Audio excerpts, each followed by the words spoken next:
اینا نمیتونن منو تحمل کنن. داره مامان چی تو میگه؟ برداشتن و بیرون انداختن. مامان جان از میکنه؟ خدا بترس. این تفلک تازه از سفر اومده. بذار بیاد داخل. مامان بیا حالتون تو. بد بیا میشه. مامان. بیا بیا داخل. بیا تو. این بیا دخترم بریم داخل. ببرین داخل. قربونت بشه بابو. ببرینش داخل.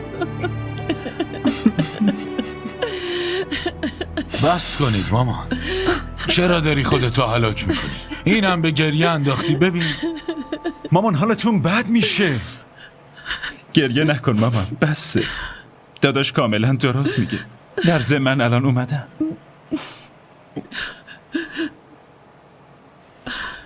داری چی کار میکنی؟ ولش کن اینو. الان لازم نیست که خودتو خوب نشون بدی.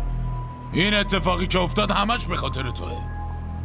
یالا برو برای شام یه چیزی درست کن. نمیبینی مهمون داریم؟